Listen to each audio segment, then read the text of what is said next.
Welcome to Individualizing the Selection of First-Line Therapy for Patients with Hormone Receptor-Positive Metastatic Breast Cancer, the Impact of Biomarkers and Existing Comorbidities. This is medical oncologist Dr. Neil Love. For this program, I met with Dr. Adam Brufsky from the University of Pittsburgh.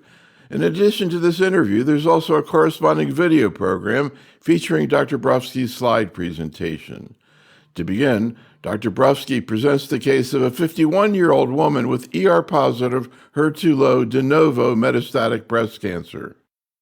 I'm trying to remember whether the RIBO-OS data had come out by this time. Let's assume it had, just for the sake of argument. But I think that, we sat down, and the first thing is she in menopause? That's the first thing. And obviously we do an FSH&E2, and she was. So she hadn't had a period for a year or two.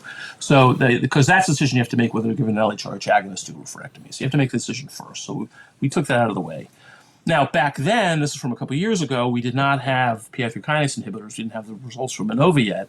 So I didn't, at that point, do next-gen sequencing on people. So, we weren't really going to talk about PI3 kinase CDK4/6 fulvestrant triplets. So we didn't talk about that. So really, she's got right bundle branch block. And what I talk about to people, as I say, there are three.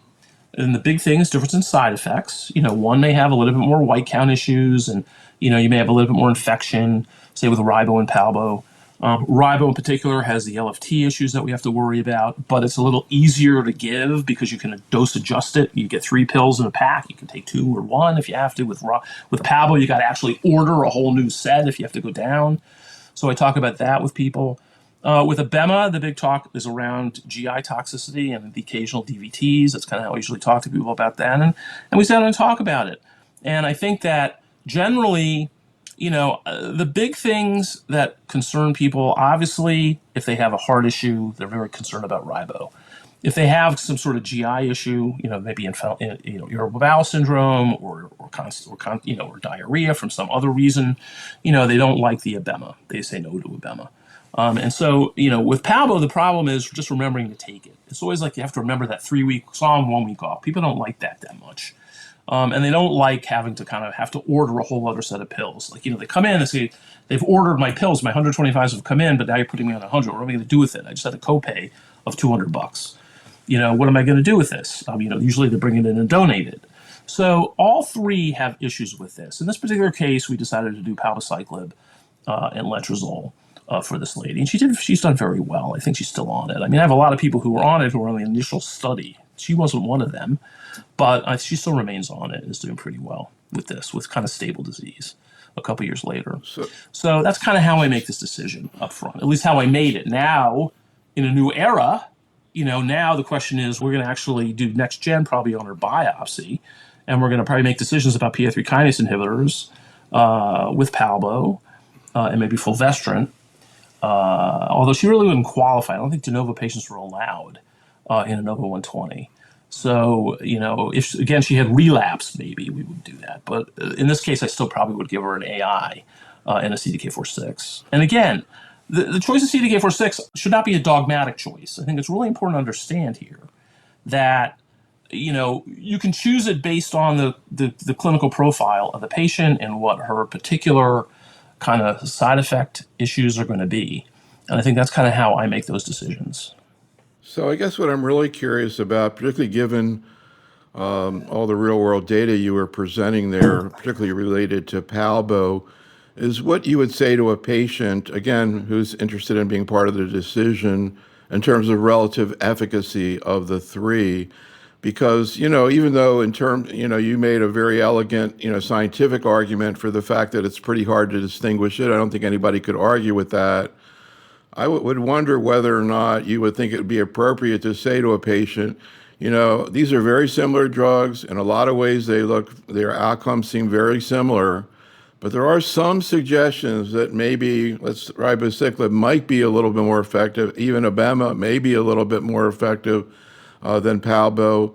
We're not really sure. There are quite a few oncologists who believe that. I'm really not one of them, but just so you know, there are people out there who think that, Ribo might be a little bit more effective. Right. I honestly, I don't. And it's okay to have disagreements. Don't get me wrong. It's okay. I don't. And I won't tell that to patients. I mean, if someone comes in, I mean, I know from my colleagues in Asia, that's a big deal. You know, people come in and say, we want ribo. I've talked to someone, Rebecca Den, a few other people. That's like, the patients come in, we want ribo. We saw the data. But these were, I mean, to get very formal about it, OS was a secondary endpoint in these studies. And, you know, to argue from a secondary endpoint when the trials were not designed that way, you know, is not really, to me, the right way to do it.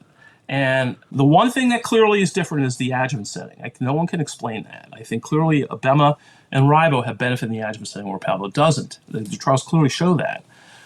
In the metastatic setting, though, the hazard ratio for PFS is basically the same. And for us to suggest there's OS differences between the three, especially given the fact that most of the trials show an OS of about 65 months for all three of them, I'm just not, yeah, I know. And I'll tell you, Neil, for a while, I kind of rode that train for a little bit, the ribo train, but in thinking about this, it just, to me, I think they're really all the same. I will present that a little bit to patients about there may be differences, subtle differences between the three, but to me, I just don't think they're clinically significant. Now, I may be wrong. Okay, I clearly could be wrong on this, and you know, this is welcome disagreement amongst oncologists, and it's perfectly fine. For, you know, if someone came to me and they said, I'm only doing ribo and nothing else, I think it's perfectly fine, but I just don't personally believe that. Yeah, no, I mean, it's the art of oncology. You know, a lot of basic decisions like mature with time as we get more time to think about it and think about the Correct. data. This happens all the time. We see this as, you know, we were just doing a program on PARP and ovarian cancer and how different it is now, the way they think about it compared to 2018 when it was first presented. I'm going to ask you about your other case. This is an older patient now, 77 years old, who again has a metastatic disease after getting 5 years of an AI, ER positive, HER2 low. Again, what was her symptomatic situation at that point? I see she had some hip pain. Did she get any radiation? How did the discussion about CDK go with her? Yeah, so she comes in with hip pain, and it wasn't that bad, but it was enough for someone to work it up. And, you know, again, the decision here is whether to give it CDK at all. And I think that, you know, a lot of people just will either retreat with a aromatase inhibitor. I think it had been about a year and a half, I think, between, you know, when she had completed her adjuvant therapy. Now we have people on 10 years of adjuvant therapy, so a lot of people will recur on their adjuvant AI. But she had recurred after her adjuvant AI. And choice of her would have been AI or fulvestrant alone, with or without a CDK. And again, I think that the data, the real world data, is comforting to me in that, you know, you have these older women that do perfectly fine with the drug. Yeah, there's maybe a little bit more neutropenia, maybe a little bit more diarrhea with abema. But from a clinical standpoint, what the data shows us is that they're really okay. It's okay to try it. And so I really have kind of moved away from AI alone. This was a patient probably in 2016, 2017, I would have given an AI alone to. And now that we have the data, I think AI and palbo are perfectly fine. And, you know, I have a lot of women on it, and I have some women, older women, who don't like it at all. They stop it. And the reason they're stopping it is because of infection. So, you know, what tends to happen, I've had a number of people in my practice who are on these drugs for 2, 3, 4 years, and they just keep getting these skin infections, or they keep getting UTIs. I have one woman who particularly just kept getting UTIs, like every other cycle. And I said, enough is enough. You know, you're this wasn't this patient, but another one, you're 78, 79 years old. Enough is enough. We'll just leave you on fulvestrant only. We're just going to, that's it. And she's fine. We have a lot of women like that. But in this case, I think it's perfectly reasonable. What I didn't show is really interesting. I gave a talk in Japan about a year ago, and they showed me their real world data.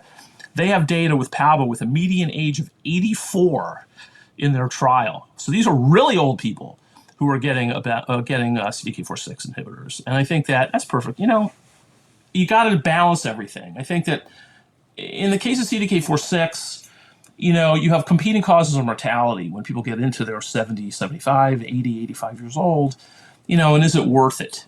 You know, and that's a whole other issue that's separate from the efficacy issue. We know there's going to be a benefit, you know, but in the end of the day, if there's competing causes of mortality, this woman actually is pretty good with no comorbid conditions. But you have a woman who comes in with a lot of comorbidity, you know, cardiac disease in particular, maybe has a 3 to 4 year overall survival from a cardiac disease. Then you got to ask yourself, is it really worth it to use it? But in this case, no. In this case, the woman was a very active woman, wanted to do it, and we did it.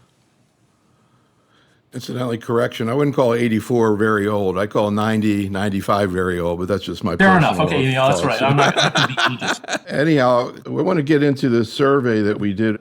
So, we got a pretty distinguished group. We always get, very well-known investigators to participate. We just did this survey. So one thing, and I was going to also ask, one of our recent programs, I don't know if you saw, there was an editorial in Clinical Cancer Research by Aditya Bardia and Seth Wander. It was actually called Checking the Genomic Code of CDK Resistance, but there's a really nice discussion in there about real-world data, and they have a very cool table where they compare real-world to trial to investigator. It was similar to what you went through. And I just wanted to show you, because we did ask in this survey what people thought about it. Most people do think it has value, and maybe not everybody's quite as excited as you are. But it was interesting when we asked them to give examples of where real-world evidence was helpful in ER-positive, HER2-negative metastatic disease, and we didn't specify first line or not. Actually, a lot of people, probably one of these is yours, but a lot of the people did bring up the Palbo real-world data that you were just talking about. But the other thing that people brought up, and actually this is why it came out in our oral SERDS program, was the real-world data showing amount of time on elacestrant. And the fact that it seemed like 5 months was similar to the trial. And that really opened my mind, because I kind of had always had skepticism about a lot of real-world data in terms of how they got the data. But some variables are a lot more straightforward to get. And time on therapy is, or death, those are pretty, straightforward things to get. And we actually tried to do our own little real-world thing with triple-negative breast cancer to see in practice how long were people on, sacituzumab or TDXD, and again, whether it really matched up to the clinical trial data. So I think obviously we're seeing more and more real-world data. I think people really find it reassuring. Better, believe it or not. Neil, in SASI, there is some real-world data out. There's an abstract I saw a couple months ago. And basically it's better. Actually, it was better than they thought for the clinical trial. The PFS was actually, OS was better than in ASCENT, believe it or not. Now, it's hard to know, maybe a different patient population, more second line, who knows. But anyway. So, but let's get back into more the sort of the nitty gritty of what we asked. We put a whole bunch of those kind of things into the survey just to get a feel for how people see this question of choosing a CDK inhibitor. This is one I was really, sort of a global one I was curious about, because I kept going to investigators going, well, do you think that a Palbo is better tolerated in general than Ribo or Abema, older patient comorbidities? And I got a little pushback from a couple of pretty well-known investigators who said, oh, no, I think Ribo is just as well tolerated as Palbo, for example. But in this survey, it looks like most people do buy into the fact that Palbo is better tolerated. Of course, here's where it gets really interesting, where you go, okay, what do you think is most efficacious? And we've consistently seen ever since the Ribo survival data came out a definite shift. You see it here. More than half of the people think that Ribo is more efficacious. And again, I'm sure even they realize that that's not, that's just their viewpoint, just like you have your viewpoint. And in terms of tolerability issues, really, they reflected the same things that you were just talking about, also in terms of convenience. But I wanted to go through a bunch of scenarios. First, any comments about what you've seen so far? No, they're consistent with I know most of the colleagues. We all know each other, as you know. And I think that, most of us, it reflects pretty much opinion right now, the way it is. And even among the community, I think it's the same thing. I think you see about half-half, in terms of efficacy. But I think most people believe Palbo is the most well-tolerated of the three. I would say that data probably does reflect the community in the United States. I would be surprised if it didn't. So we broke this out into, we initially were just curious in general, but when we first started to think about this project, about how people, picked therapy in the typical situation, HER2 negative, and we weren't even thinking about pick 3 when this started. And then all of a sudden, as you pointed out, you have Inavo coming on, so now pick 3s are an issue, first line, and there, inavolisib was combined with Palbo. So we were curious, are people doing it? Are they using Palbo? And then, of course, just in San Antonio, to me, one of the greatest papers we've seen in the last few years at San Antonio was Patina looking Hmm. at Palbo in HER2 positive disease. So we were curious to see, because we were hearing both of those things, and we've even done surveys already showing people are picking that up. But we'll get to that later. Let's start out first with a PIK3 wild type and HER2 negative. This scenario was a patient who got 5 years of therapy, and now 2 years later has relapsed. We were curious whether people go back to an AI, for example, fulvestrant, and you can see that there's kind of a split there in terms of that. But again, in a younger patient without any specified comorbidities, most common CDK that they cite is ribo. Hmm. And that's Any fine. thoughts? People are welcome to do. Yeah, I mean, they're basing it on the OS difference, and I get that, and I see why they're doing it. But to be honest, I mean, everybody's welcome to their opinion. It's not my particular opinion, but there's nothing wrong with it. I think again, they're all three roughly, in my opinion, the same. And there's no, if you choose it because you think it's better, so be it. It's perfectly fine. I mean, I think we go through this almost every program we do now in oncology, multiple agents within the same class. We just did a program yesterday on bispecific lymphoma. There are four of them, no direct Hmm. comparison of any of them. So you have to do indirect comparisons. And whenever you do indirect comparisons, there's always uncertainty. And what we see is there's a lot of more heterogeneity when you ask people what they actually do. What we do is we call this going beyond the guidelines, because the Hmm. guidelines are going to go, well, you got three choices. They're all pretty similar. Maybe one's a little bit better. But what we do is we go, well, okay, that's fine. But what do you actually do? And sometimes we see everybody does the same thing, but a lot of times we don't. And here's some good examples. So you brought up the issue of prior heart disease. And I'm curious, too, what type of heart problems get you more concerned about using ribo? In this case, we said heart failure, patient on an ACE inhibitor, beta blocker. And people are all over the place about either which AI, which CDK, and whether AI or fulvestrant. History of myocardial infarction 3 years ago, again, all over the place. Any thoughts? Yeah. So the first thing I think I'll start with the A versus fulvestrant. I think that's reflective of people's thoughts about whether you should be 1 year, 2 year, 3 years out, to repeat it. So that's okay. That's where that's coming from. I think the ribo choice here, in the setting of congestive heart failure, it has come really from the right choice data, which is really kind of where this patient fits, symptomatic visceral Mets, showing that it is more beneficial than chemo. I suspect that's where that's coming from. But on the other hand, I think the reason there's hesitancy is because of the congestive heart failure. What I'm more worried about is not so much CHF, which I am, but rather more rhythm disturbance. People with bundle branch block, or some sort of some sort of block, or maybe on a beta blocker already for reasons of heart failure. People who really have kind of things where the rhythm can get messed up. I worry about this. Again, the problem is that it's not so, you do have the QT prolongation, and generally it's not to all of us, I think, is more of a lab abnormality. But people have sudden death with metastatic breast cancer for a variety of reasons. And most of the time you don't know why. You're not going to do an autopsy. And even if they do an autopsy, you're probably going to see widespread metastatic disease, and you're not going to know whether they really had a rhythm disturbance or not. And I just don't want to be in that position, I think, for me personally. And so that's kind of why I kind of shy away from ribo, I think, with more of the congestive heart failure rhythm disturbances. Incidentally, I'll tell you, we also asked asymptomatic bone only Mets, and we still saw the same split. We still saw people saying ribo in these Yeah, situations. So again, that's why, I mean, it seems simple, but you really get a lot of granularity when you look at this and you understand that maybe if I send this patient to an investigator for a second opinion, or they decide to go, I'm not sure what they're going to say, depends on who it is. So again, correct. focusing more on particular comorbidities. And so here's a situation of a prior inflammatory bowel disease, and not too much abema, like only a couple of people, but still a couple of people saying they'd still go with abema. But again, more ribo than palbo. How do you think it through in a patient with Yeah. inflammatory bowel disease with constipation?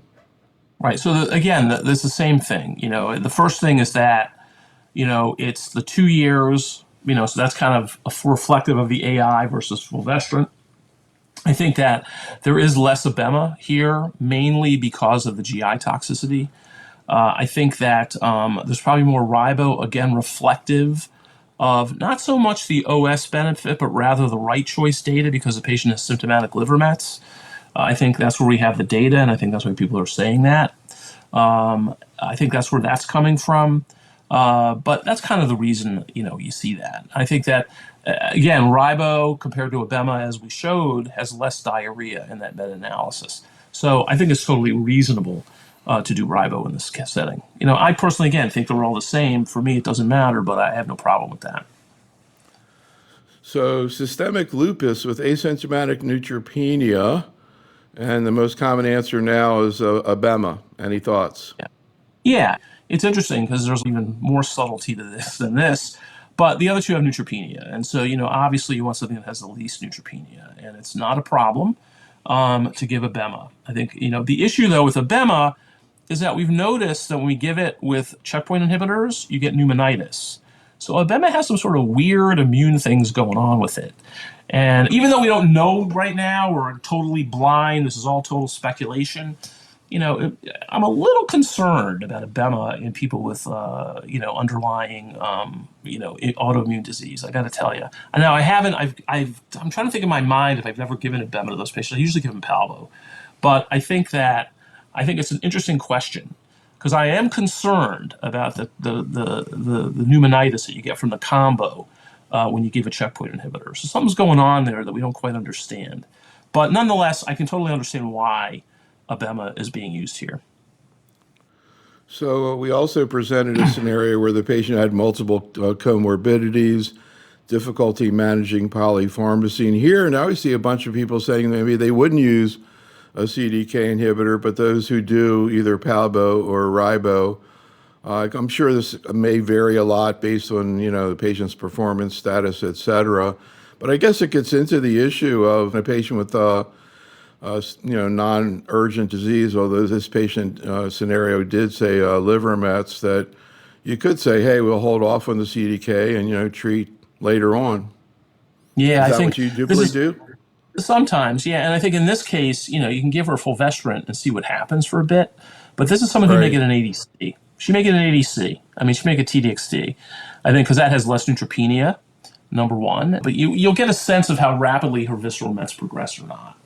And again, you got to be careful because it can suddenly get so bad that suddenly she has LFT abnormalities. Her bilirubin's now 8, and then you can't give her anything. So you got to be kind of careful. This is really the art of medicine right here, is what you decide to do, especially with polypharmacy. So, of course, everybody says age is just a number, which to a great extent is true. I was flashing before when you were talking about comorbidities on the Adjuvant Online program that Peter Radden developed many years ago. And one of the things I loved about that was it actually literally numerically factored in competing causes of death in a 90-year-old or an 85-year-old, which obviously is very important. So we asked about, again, symptomatic liver mets, but now age 80, PS2, and frail. And again, you see not everybody using CDK, but those who do now, it's just palbo. Age 90, same thing, even less CDK when they do it, palbo. How do you, as patients get older, I'm sure you see 90 or 92 or 3-year-old women who are in good condition. How do you present this to them? Yeah, it's the same thing. I mean, I think that, there's so many competing causes of mortality now, especially in a frail person, that, again, you have to ask yourself the absolute benefit you're getting out of palbo. I mean, sure, you're getting a PFS benefit, and maybe that helps if someone's symptomatic, especially this woman has symptomatic visceral mets. Maybe you do want a higher response rate. But the response rate to AIs or fulvestrant alone here is still about 45%. You're maybe getting 10, 15% extra. That's what you're looking for now. You're looking for resolution of her symptoms, which are going to be related to your response rate. So, you're trying to kind of decide in your mind, do I want another 10 or 15% response rate versus the extra kind of issues with polypharmacy, frailty, et cetera, and competing causes of mortality. And this is really a multifactorial decision. This is more of, again, an art of medicine. You look at the patient, you talk to her, and figure that out. So I think these trends seem that we've already described in terms of how people deal with people who are older or people with comorbidities seem to extend through different scenarios, including people relapsing on endocrine therapy, including de novo. But I was just kind of curious in general. It's funny because we were just getting into this with prostate cancer. Globally, the difference between de novo metastatic ER-positive, HER2-negative disease and recurrent in terms of aggressiveness, how you think through it. Do you think is your strategy different in a patient presenting with metastatic disease? It really depends on the timing. I mean, there's a lot of issues that are now new that are coming up. I mean, I think that if someone progresses pretty rapidly, within a couple of years of starting her endocrine therapy, that's definitely someone who progressed it for 5 or 6 or 8 years, and someone who's progressed it for 8 years who's on an AI or TAM or whatever who's not. So those are things that kind of get factored into this decision, as opposed to de novo disease. De novo disease tends to be, at least in my opinion, a little bit easier to treat and has a little bit better prognosis than relapse disease, at least in the patients I've seen. But I don't really tailor my therapy any differently. I think the only reason I would tailor it differently would have to be due to those rapid progressors. I think if someone has progressed, off all therapy and it's 5 years later, they're treated like they're de novo. So I want to get into a couple of other scenarios. So this is people on CDK. So this is a scenario of a younger patient, 65 years old, who's actually receiving ribo and an AI for de novo ER-positive disease and develops QTc prolongation 6 months into initiating therapy. So again, they're split between Bema and Palbo. I'm going to guess you'd be more likely to go to Palbo. Yeah, again, you can do either one, and that's your choice. I mean, I think it's what you're more comfortable with as a physician, making that decision. If you like Palbo better, to use it. But I think everybody will go away from ribo with QT. Although you saw some people will just reduce the dose and continue, because probably their feeling is ribo clearly has more OS data, and QT is kind of like a lab abnormality. So maybe if I reduce it, I think that's kind of explains those ribo people. But most of us would use Palbo or Bema. So we also said, okay, the patient's on a BEMA and they get diarrhea. We're saying grade 1. Most people, as you were just alluding to, would decrease the dose. Some would continue at the same dose. Not too many people switching. When we say grade 2, now we see a couple people switching, but still holding on to the strategy. What does it take you? Well, you probably prefer Palbo to start with, but how much diarrhea does it take for you to want to get I have off of people on a Bema? Bema. I mean, I think that, I'll give them a couple times of grade 2. I'll do a dose reduction of grade 2. And, if they'll do a grade 1 and then I'll do another dose reduction. Usually you start a lot of people at 150, but to be honest with you, the data shows us, both from Monarch E in the adjuvant setting as well as the metastatic data, that you can actually reduce the dose. So, you can go at 100. In fact, a lot of people start at 100 now instead of 150, even though that's not the label. And you can go to 50. And so I would usually dose reduce and go to 50 if I see grade 2. And if they still have diarrhea, then I just stop and put them on Palbo. That's usually how I do it. And I do about a quarter of my patients start on Bema for whatever reason. So, it's not like they all get Palbo, but that's kind of how it's reflected in that. I usually follow the same kind of way that they're doing it there. I think grade 2, persistent grade 2, they have to come off it, despite a reduction to 50 BID. So this is a question we put in there. You were referring to the trial looking at Palbo and then another trial looking at ribo versus chemotherapy in patients with visceral disease, visceral crisis. And of course, the CDK inhibitor in those trials looked better than chemo. But what I was curious about it, I'm not sure, I don't think those trials actually looked at it as a strategy that I don't think is used that often. But again, extreme situation, a patient in the ICU, maybe lymphangitic disease, I don't know what it would take. But the question of short-term chemo followed by endocrine maintenance. And it looks like that is a strategy that most of the investigators have done. I don't know if you've ever done it. And all the time. any thoughts about that? And am I right in saying that really wasn't looked at in those two trials? It was not, and I think that it's an interesting question. It's what we used to do. I used to do it all the time before we had the right choice. Right. So a lot of us would give chemo to on a they would give chemo to get through that initial, say, ascites phase, or bulky liver disease, or multiple areas of pain issue, that come in women really kind of acute, do chemo to get them through them, weekly paclitaxel or something else. Now it's maybe an ADC in the future, but get them through that. And then once they get to some area of stability, transition them to a CDK4 and endocrine therapy. I think some of us do that. Now that the Right Choice data has come out, we've now had a year or two to kind of reflect on it. I think it really will take a lot for someone to get chemo up front for my practice in this case.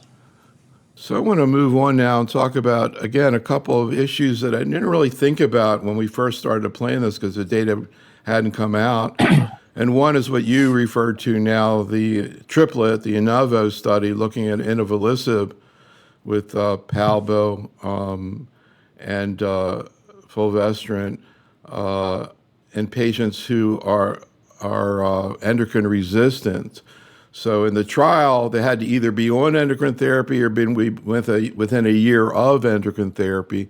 So theoretically, like a scenario we talked about before, theoretically, a patient 2 years after finishing endocrine therapy would have been eligible for the trial. The FDA indication actually is pretty general, which I thought is kind of interesting in terms of endocrine resistance. But we actually had a poster looking at this. We'd already seen that as soon as people saw that data and it got approved, they started using it.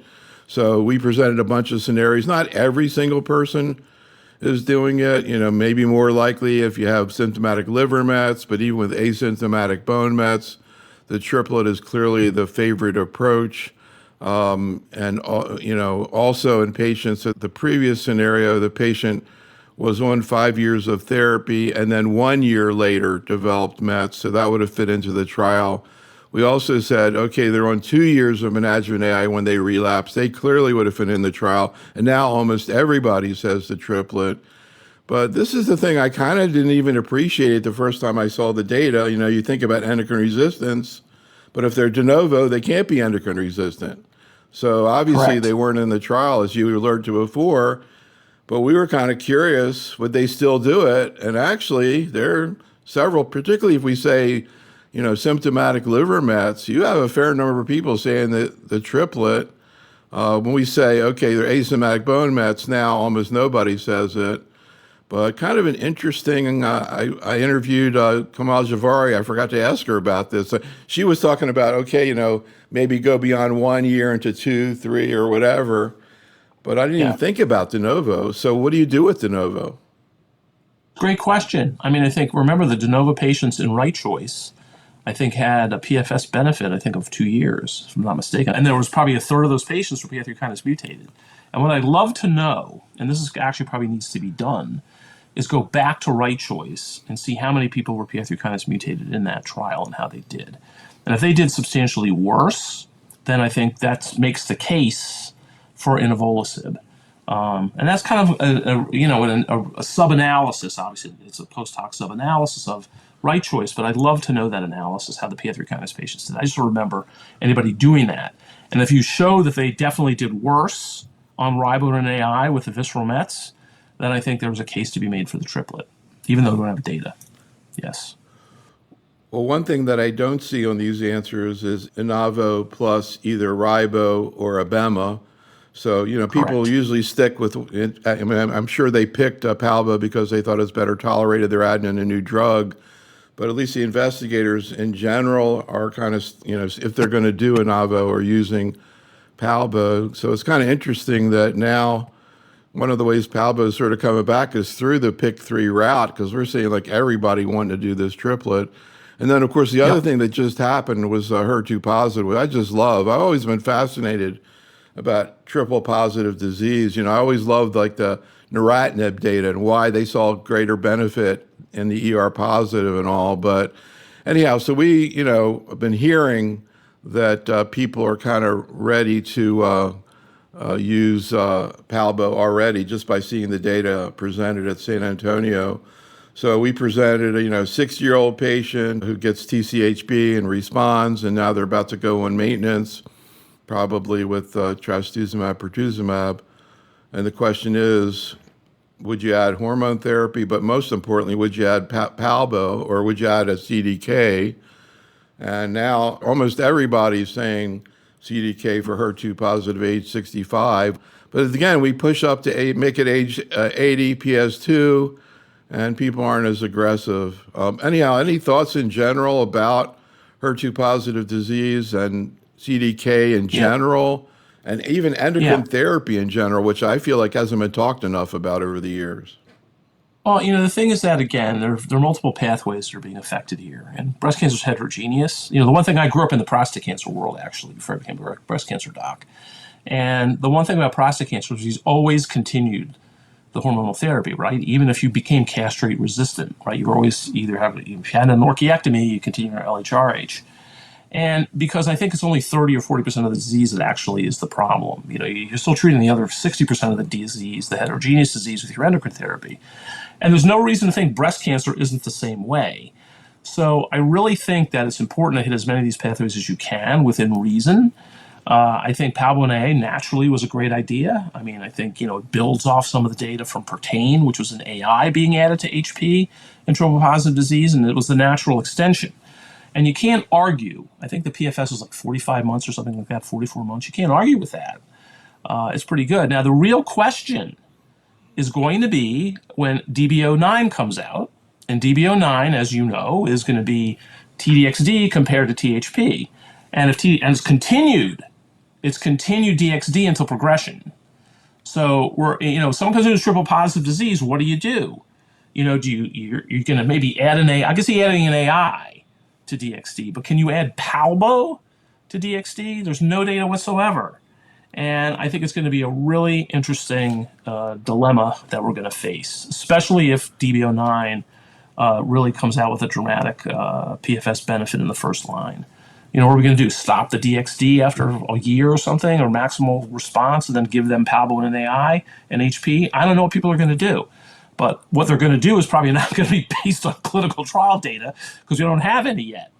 But I think that it's nice. Again, Neil, you've been in this business as long as I have, probably longer than me. We went in breast cancer from nothing. Maybe CMF and anthracyclines and ketoconazole and tamoxifen to this. We have a plethora of rituals 30 years later. It's great, but we have to figure out how to use them properly and in what sequence.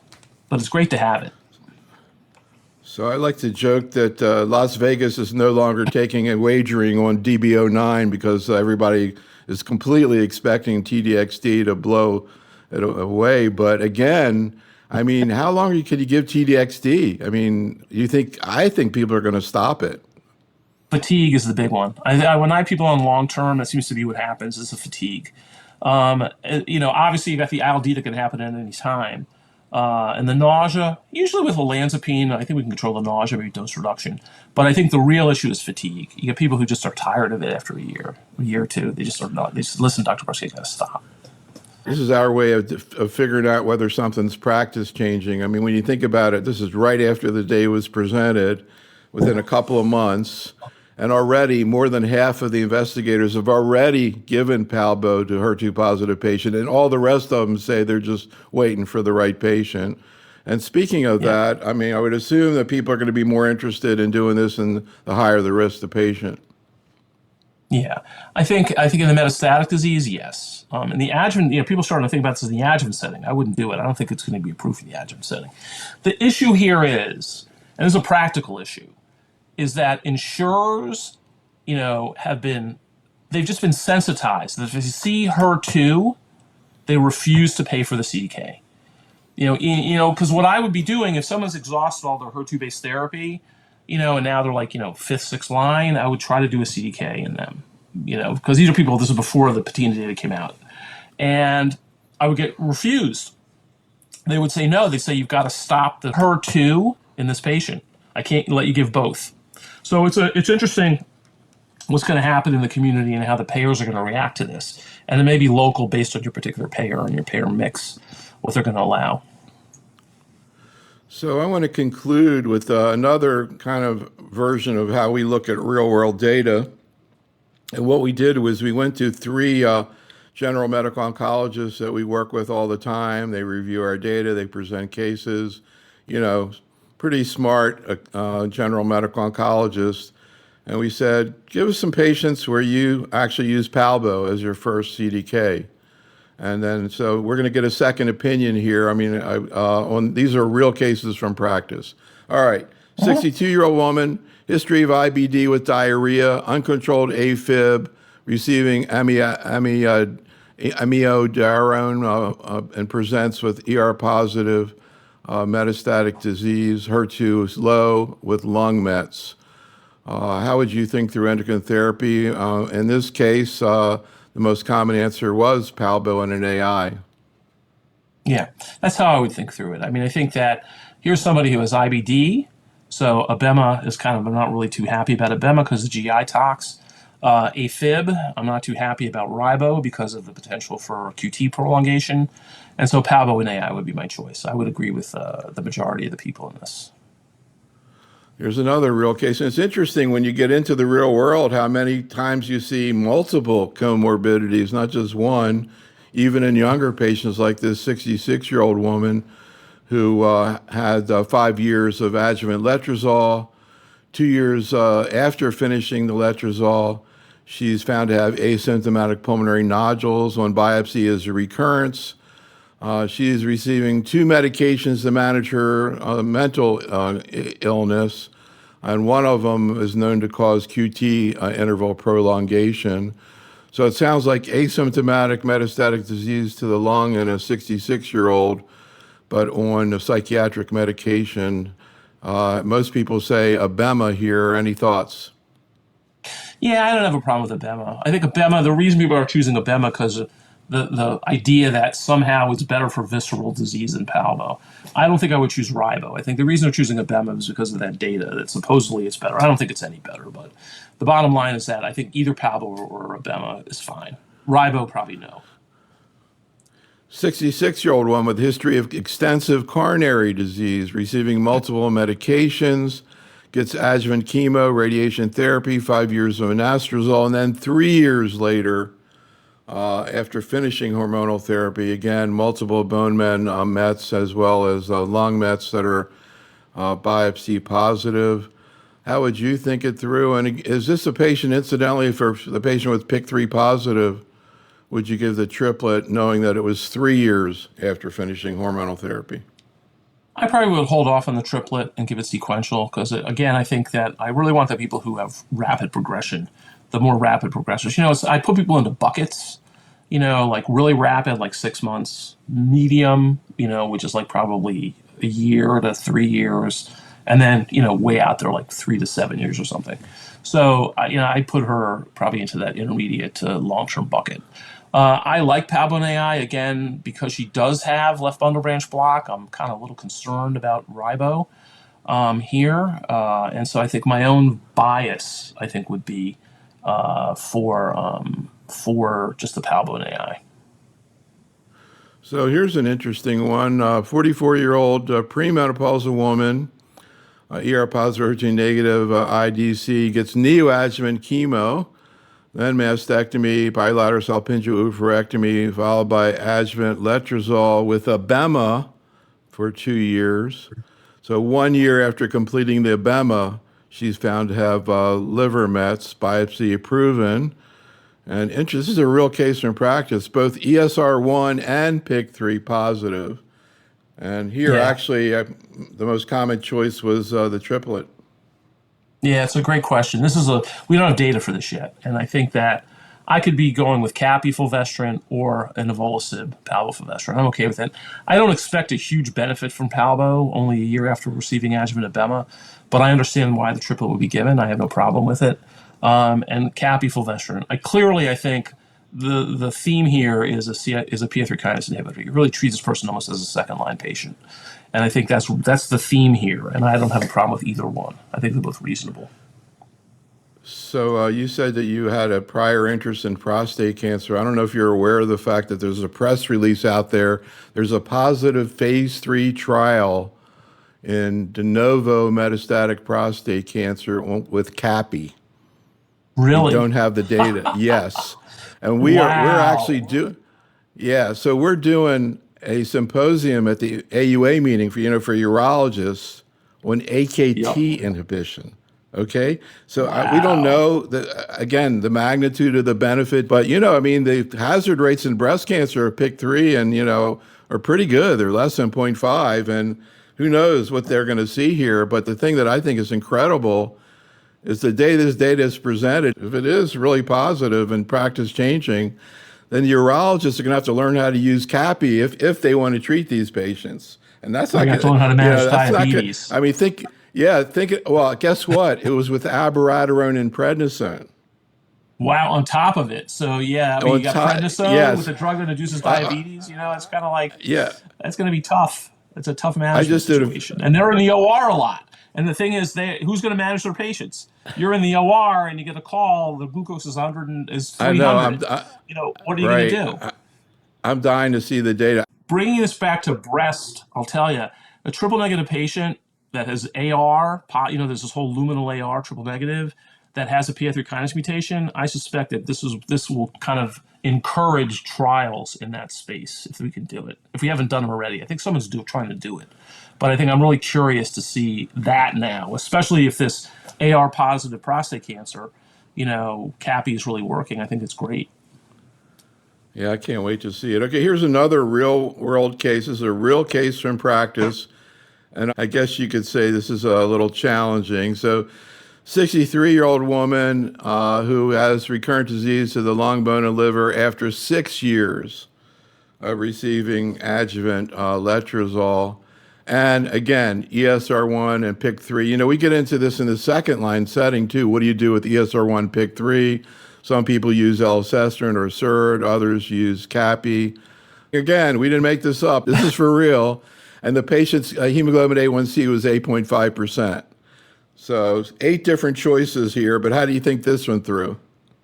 I think a CDK and fulvestrant is perfectly fine. I think that, this is somebody, let me see, what does she have? She has liver mets. So, there's a bulk of disease here that with elacestrant, I'm just not, even though it's 6 years later, I'd think elacestrant, but I think I'm more happy with a CDK plus fulvestrant right now. I mean, if imlunestrant and abema were available, if eventually EMBER-3 gets FDA approval, I think I would think about that. But yeah, I think a CDK and fulvestrant is the right way to go.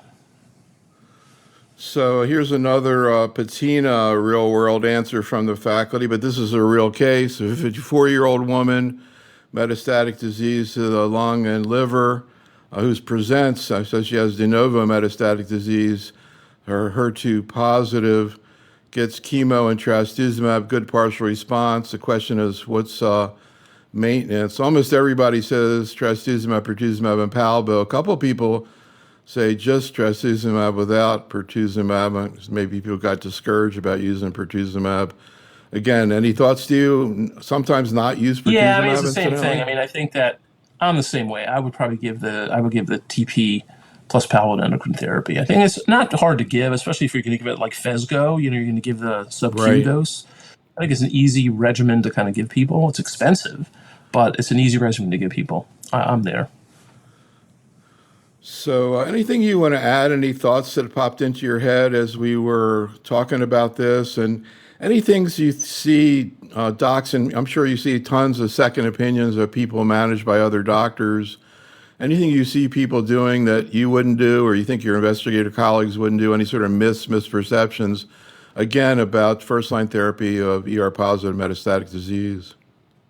No, I mean I think it's reasonable. I think everybody's going to have a difference of opinion about the real true benefit of ribo versus the other two based on that OS data. So I don't have a problem when people come in on ribo. The problem I have with ribo is just the LFT abnormalities. It's not really the QT, and that can be a problem. I mean you got to stop their drug for 6 or 8 weeks, and that bothers me. But short of that, I don't have a problem with people coming in like that. It's reasonable. I think the real questions that are going to come in the future are going to be the people who had adjuvant CDK. What are you going to do? And especially if they relapse within a year or two, how do you manage them? And how do you integrate? When do you decide to pull the trigger on an upfront ADC as opposed to giving them endocrine therapy and a CDK? And then those are the questions that I think second opinion people are going to get in the not too distant future. So they're not getting them now. That's probably what's happening. So, final weird thought that I had last night, I was sort of thinking about this. What is the most important advance from the point of view of patient care in second line therapy or second line and beyond of ER-positive metastatic disease, and for all the great discussions and programs we've done on oral SERDs and AKT inhibitions, I would answer the question with TDXD.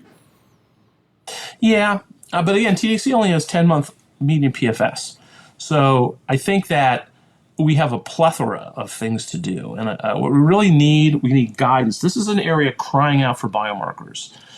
Some sort of genomic guidance of some sort or genetic guidance to help us figure out which to give when. And because they're not going to be clinical trials. This is our problem. When we treat people post ADC, be it DXD or SG or now Dato, we have no idea what to do with them. There's no data whatsoever. You progress on TDXD for second-line therapy for ER-positive breast cancer, metastatic disease. Where's the data? There's no data whatsoever on what to do next. And that's going to be a problem. We're going to be just shooting blind, really, based on our own clinical intuition, which is fine. I don't think trials are going to answer this. I think this is coming back to real-world data. I think analysis of large databases, once we have a ton of people who've been post-ADC, I think that we'll be able to answer those questions. That's where real-world data is going to help us out a lot going forward. I think my mindset is influenced a lot by the SGO, Gynecologic Oncology meeting, and we did a program just on HER2-positive gynecologic cancers. And it was really amazing because this is the first time I really saw TDXD having an impact. We were getting cases from community-based gynecologic oncologists, and I was seeing the same look on their face when they talked about the patient responding. And what I was thinking about was not so much about PFS, but tumor response. Sick people becoming much better. With ascites, really, they come in. It's crazy. Exactly, but it kind of reminded me when TDXD first came out in breast cancer, and I would hear the docs presenting these cases with this big smile on their face when they saw a patient responding. And then it took a while to see this come into gynecologic cancers, but I think it's there now. They're using it and it's working. Yeah, and I really think we're moving toward just an agnostic indication, I suspect. That if you're in HER2 low, or which is just about everybody, or HER2, amplified in particular, I think there may be an agnostic indication coming. This concludes our program. Special thanks to Dr. Brufsky, and thank you for listening. This is Dr. Neil Love for Individualizing the Selection of First-Line Therapy for Patients with Hormone Receptor-Positive Metastatic Breast Cancer, Impact of Biomarkers and Existing Comorbidities.